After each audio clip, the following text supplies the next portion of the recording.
अस्सलाम वालेकुम, क्या हाल हैं जी आप सब के। उम्मीद है अल्लाह ताला के फजल करम से आप लोग ठीक होंगे। अल्हम्दुलिल्लाह हम भी ठीक हैं। तो बच्चों को हॉलीडेज़ हैं, बच्चे सोए होते हैं, लेट उठते हैं। मैं भी फिर उसी हिसाब से उठती हूँ। मैं एक दफ़ा उठती हूँ सुबह, फिर सो जाती हूँ। मैं कहती हूँ मैंने क्या करना है, तो अभी उठी हूँ बस। और कहा कि चलें किचन में जाती हूँ। बच्चे अभी भी सोए हुए हैं, तो मेरे उठने के 1 आवर के बाद उठेंगे। आटा मैंने भिगो के रखा हुआ है, ये कवर किया हुआ है नैपकिन से। और चूल्हा रात को ही मैंने चूल्हे के बर्नर वगैरह और दूसरे पार्ट्स उतार के ना डिश वाशर में लगा दिए थे। मैंने कहा सुबह तक ये वाश हो जाएंगे। और बर्तन भी थे, तो एक साथ ही रात को मैंने बर्तन में दिन में नहीं धोती अगर ज़्यादा बर्तन हो, फिर रात को ही फुल डे के बर्तन डिश वाशर पर इसका साइकिल लगा देती हूँ, तो सुबह तक वाश होता है। तो आज मैं चूल्हे की सफाई करने लगी हूँ। इसका ये एलुमिनियम फॉइल भी चेंज करूँगी, तो आपके साथ भी शेयर करूँगी कि मैं ये कैसे करती हूँ। तो अभी ये बर्तन इसमें से एक दफ़ा निकाल लेती हूँ। अभी मैं सबसे पहले तो ये एलुमिनियम फॉइल रिमूव करूँगी। देखें, ये हमने साग बनाया था, फिर कल चाय गिर गई। और मैं कई दफ़ा होता है कि वीक में 2 दफ़ा चूल्हा वाश करती हूँ, और के एक दफ़ा तो मस्ट है ना, 100% है कि मैं चूल्हा इस तरह क्लीन करूँगी, इसकी एलुमिनियम फॉइल भी चेंज करूँगी। तो आप मेरे साथ रहें। एलुमिनियम फॉइल मैं ये वाली फाल्कन ब्रांड की यूज़ करती हूँ, ये सबसे अच्छी है। मैंने पहले भी आपके साथ रिव्यू दिया था कि मैं ये डिलक्स की लाई थी। ये 10 दिरहम में 4 पीसेस थे। एक मैंने यूज़ भी कर लिया था, 3 अभी भी पड़े हुए हैं। मेरा दिल ही नहीं करता ये यूज़ करने को। ये इतनी जल्दी टूट जाती है, ख़राब हो जाती है, इवन कि इसको आग भी लग जाती है। ये जो फॉइल थी ना, इसको आग भी लग के ना धुआं टाइप इसके अंदर से निकलता था। तो ये फिर मैंने कहा चलें कहीं दम वगैरह देने के कहीं और काम आ जाएगी, ये पड़ी रही। तो मैं तो ये एलुमिनियम फॉइल फाल्कन ब्रांड की लाती हूँ। ये 10 दिरहम के 4 पीस आए थे बस, और ये 5.25 दिरहम की। तो ये इतने की मिलती है, 5 की मिल जाएगी, 4.5 की, 4.25। डिफरेंट मार्केटों की आपको पता है प्राइस डिफरेंट होती है। तो ये एलुमिनियम फॉइल ये छोटे बड़े साइज़ में मिलती है। ये आप देखिए ना, ये इसका ये 37 स्क्वायर फीट है और 7.74 प्लस 45 सेंटीमीटर इसकी जो विड्थ है वो है, चौड़ी है ये। तो ये छोटी बड़ी भी मिल जाएगी, आप फिर अपने हिसाब से ले लें। इतनी तो होनी चाहिए जितना आपका ये चूल्हा है ना। मेरे चूल्हे पे ये एग्जैक्टली ऐसे सही फिट आ जाती है, बल्कि साइडों पे भी ना हैंग करनी होती है। यहाँ भी मैं कॉर्नर भी थोड़े सेव कर दिया करती हूँ। तो अब मैं ये पहले वाली रिमूव करती हूँ, तो फिर ये इसमें से निकाल के फिक्स करूँगी। पुरानी एलुमिनियम फॉइल मैंने रिमूव कर दी है, और इस तरह से ये चाय गिरी है। इस दफ़ा तो ज़्यादा ही गंदा हो गया ये स्टोव। और ये लॉयल, ये आप देख रहे हैं, ये मल्टीपर्पज़ क्लीनर, ये लॉयल है। तो इसको मैं एक दफ़ा फुल ऐसे इसके ऊपर स्प्रे इसका कर देती हूँ चारों तरफ। ये स्प्रे करके आपने 5 मिनट के लिए इसको छोड़ देना है। ये सही फुली आपने इसको इसके ऊपर ये लॉयल से स्प्रे कर देना है। मैंने स्प्रे किया है और 1 मिनट गुजरा है, तो आप देखेंगे ये स्प्रे का जो पानी है ना, इसका कलर चेंज होके खुद ही मैल निकलना शुरू हो गई है, नरम होती जाएगी। तो आपने 4 से 5 मिनट वेट करना है, अच्छी तरह ये सही उगल जाए, नरम हो जाए ना, फिर आपने इसको किसी भी डस्टर से, टिशू से, किसी भी चीज़ से आप इसको क्लीन कीजिएगा। इतने में सेम ऐसे ही मैं ये फ्रंट पे भी स्प्रे करके, वही लॉयल वाला स्प्रे ऐसे फ्रंट पे भी करके, तो कपड़े से मैं इसको क्लीन कर लेती हूँ। 4 मिनट होने वाले हैं। और ये स्कॉच ब्राइट का ये जो स्टेनलेस स्टील का स्क्रबर टाइप, ये वाला ये मैंने ले लेना है। ये मेरा पहले एक है, लेकिन मैं चूल्हे वाला सेपरेट मैं यूज़ करती हूँ और बर्तनों वाला सेपरेट यूज़ करती हूँ। ये जो स्क्रबर था, इससे आप देखिएगा, ये देखिए कितना ये नरम हो गया। ये देख रहे हैं ना आप, ये जहाँ जहाँ मैं ये लगाऊंगी ना स्क्रबर, ये देखें, ये देखें, जहाँ जहाँ से भी ये लगाऊंगी ये स्क्रबर से, ये देखिए। अब आप सोच रहे होंगे कि इससे स्क्रैचेस तो नहीं पड़ते, बिल्कुल भी नहीं पड़ते स्क्रैचेस से। ये आपने स्कॉच ब्राइट का लेना है, ये नरम होता है। ये देखें इस तरह, ये यहाँ भी है, ये कितने आराम से आप जितना 5 मिनट, आप 10 मिनट जितना इसको छोड़ सकते हैं लॉयल लगाने के बाद, आपने इसको छोड़ना है। ये इस तरह से ये हो जाता है चूल्हा बच्चों वाले घर में, स्पेशली बच्चे को। मेरे बच्चे जिस दिन नूडल्स बनाए उस दिन ये हो जाता है। हमदान को फिर इतना आइडिया नहीं रहता, बच्चे अंदर कोई चीज़ रख के खुद बाहर टीवी पे चले जाते हैं, तो फिर ये मसला बनता है, चीज़ बॉयल हो जाती है और फॉइल से बड़ी बचत हो जाती है। अदरवाइज़ तो आपको चूल्हा दिन में पता नहीं कितनी दफ़ा साफ़ करना पड़े। ये देखिए थोड़ा सा जोर लगाऊंगी ना तो ये भी निकल जाएगा। ये तो सारा नहीं उतर गया, ये इस तरह से। उसके बाद ये टिशू ले लेना है और झां से, ये पानी नहीं है, ये सारा फुली वो लॉयल ही है। देखिए ये देखिए ये इस तरह से ये आपने इसको साफ़ कर लेना है एक दफ़ा। जो पहले वाला गंद है ना उसको ऐसे क्लीन कर लें।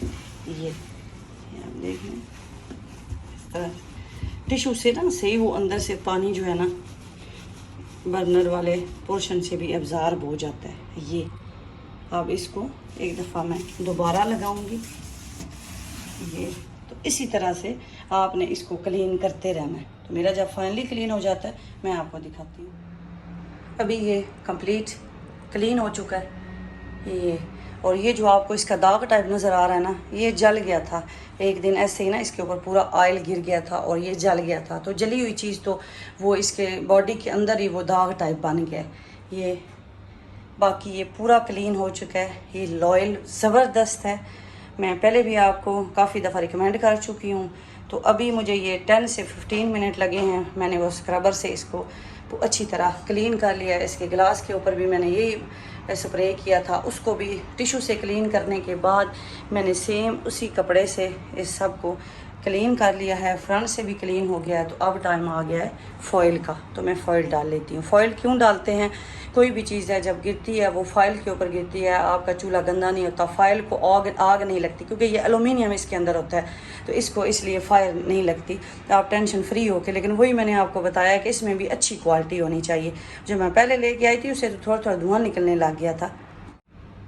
ये फॉइल है, इसको खोलने के लिए इसके खोलने का भी तरीका है। ये देखें, ये जो इस तरह का जॉइंट होगा ना, ये इसको आपने ऐसे ओपन करना है आराम से। कभी कभार ये ओपन हो जाता है, कभी नहीं होगा। उसकी रीज़न ये है कि इसका ये जो कार्ड मैं आपको दिखा देती हूँ, ये जो कार्नर है ना, इसके लिए आपको नाइफ़ की ज़रूरत नहीं है एलुमिनियम फॉइल को काटने के लिए। ये जो आप बने हुए हैं ना, ये देख रहे हैं ऐसे चुभने वाले, एक मिनट मैं ओपन करके आपको दिखाती हूँ। ये आपको नज़र आ रहे हैं ना, ये कांटे टाइप, जिधर मैं अपनी फिंगर ऐसे चला रही हूँ, ये देख रहे हैं ना आप। पूरा इस बॉक्स फाल्कन वालों ने सब नहीं दिया होता है, इसके अंदर ये दिया होता है। तो आपने बॉक्स को इस तरीके से ओपन करना है कि आप इसके साथ ही आप अपनी एलुमिनियम फॉइल को कट कर सकें। ये कटिंग के लिए होता है। ये देखें, ये बात में भी आपको पता हो, लेकिन ये मैं आपको बताऊं कि ये जो होता है शार्प सा कटर एज बनाया होता है ना, जैसे एज कॉर्नर बना होता है, तो ये शार्प कटर एज होता है। तो इसलिए आप थोड़ी केयर से ओपन भी करें, आपको चुभ ना जाए। ये इन्होंने ना अंदर ऐसे इसकी पट्टी टाइप लगाई होती है, ये देख रहे हैं आप। ये तो अब इसको मैं, ये फॉइल है ये वाली, इसको मैं निकाल के तो यहाँ इसी से कटिंग कर लूँगी। सीज़र की ज़रूरत नहीं है, आपको कैंची की पड़ेगी। मैंने एलुमिनियम फॉइल के रोल को ओपन कर लिया।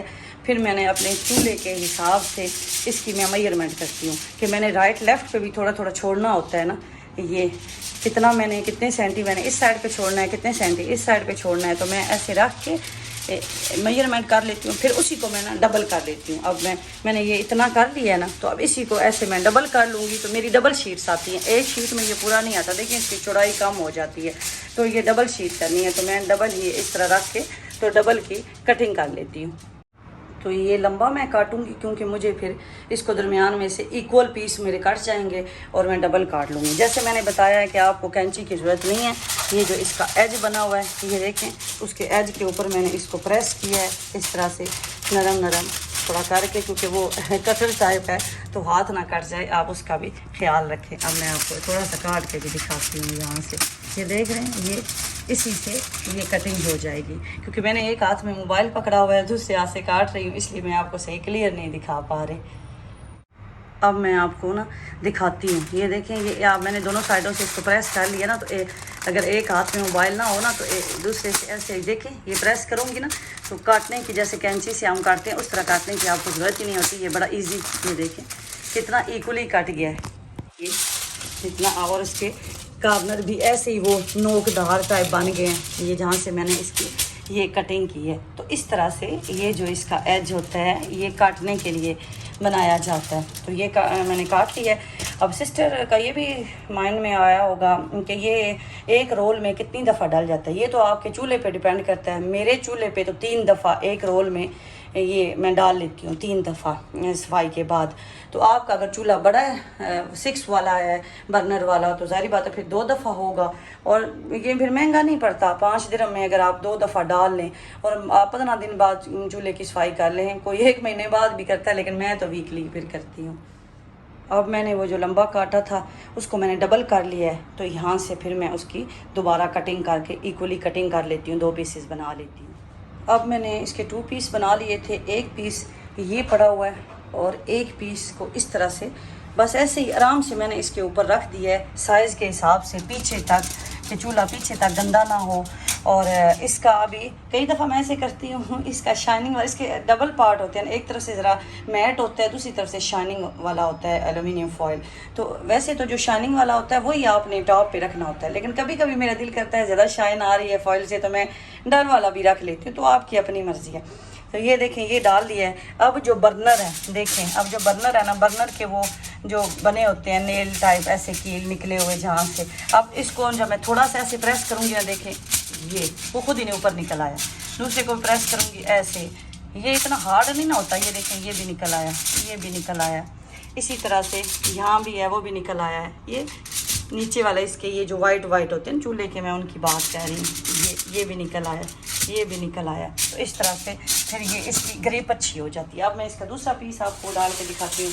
ये इसका दूसरे वाला पीस है। ये साइडों पे भी आपने छोड़ना होता है, साइडों पे भी छोड़ के इस तरह से साइडों पे भी डालें, दोनों साइडों से इक्वल कर लें, और फिर मैं आपको दिखाती हूँ। अब एक तो ये पूरी आ गई थी और ये एरिया थोड़ा बचा है, लेकिन मैंने एक और डालनी है और हाफ में इसके ऊपर डाल दूंगी ताकि अच्छी तरह ग्रिप आ जाए, और हाफ में ये जो इसका आगे फ्रंट बना हुआ है ना एज बटनों से ऊपर, उस तक ले आऊँगी कि आग यहाँ ना लगे, कोई चीज़ गिरे ना, क्या इस तरह का। तो इससे बड़ी सेफ्टी भी रहती है।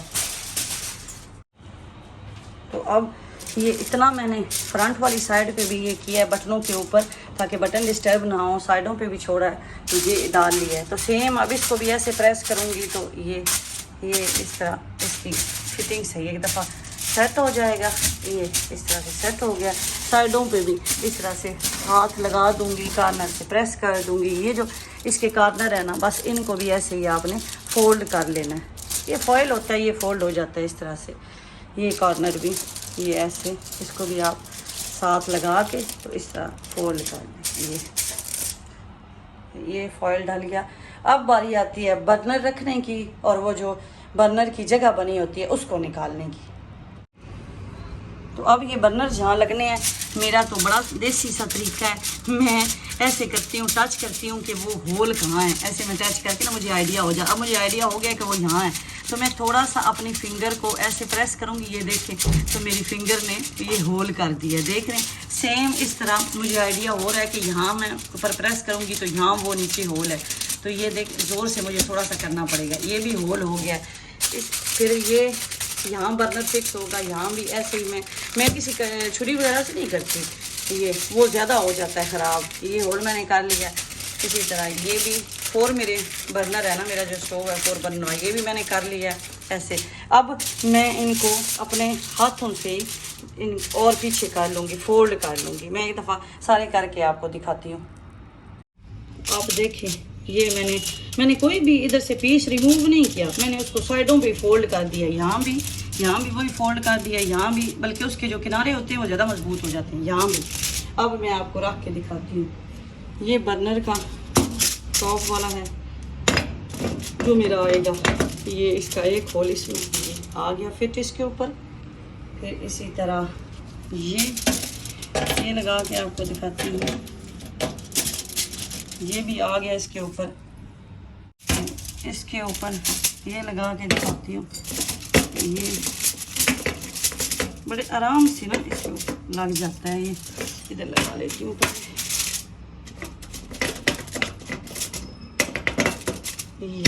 ये लग गया इसके ऊपर।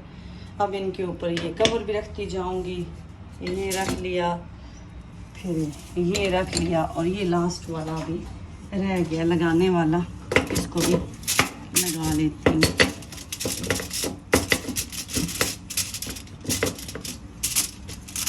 ये भी लग गया, ये लग गया, इसके ऊपर भी ये रख लेती हूँ। ये जी अल्हम्दुलिल्लाह लग गई है मेरी एलुमिनियम फॉयल। अब इसके ऊपर इसकी जो वो ग्रिल टाइप है वो रखती हूँ। तो चूल्हा अल्हम्दुलिल्लाह फर्स्ट क्लास। तो डिश वॉशर में मैं ये चूल्हे वाली इसकी जो ग्रिल है ना वो वॉश करती हूँ। अब ये वॉश निकाल के आप इसके ऊपर ऐसे रख सकते हैं। ये आपने इसके ऊपर इनकी फिटिंग कर देनी है। ये तो अभी चूल्हा कंप्लीट क्लीन हो गया है, एलुमिनियम फॉयल भी डाल दी है। तो ये इस तरीके से मैं चूल्हा क्लीन करती हूँ। और जिस तरह मेरी सिस्टर ने पूछा था आप एलुमिनियम फॉयल कैसे डालती हैं, तो इस तरीके से मैं डालती हूँ। उम्मीद करती हूँ आप भी लोग भी ट्राई ज़रूर करेंगे और फिर मुझे बताएंगे कि कैसा लगा आपको। दुआ में याद रखें, अपना ख्याल रखें जी। अल्लाह हाफिज़।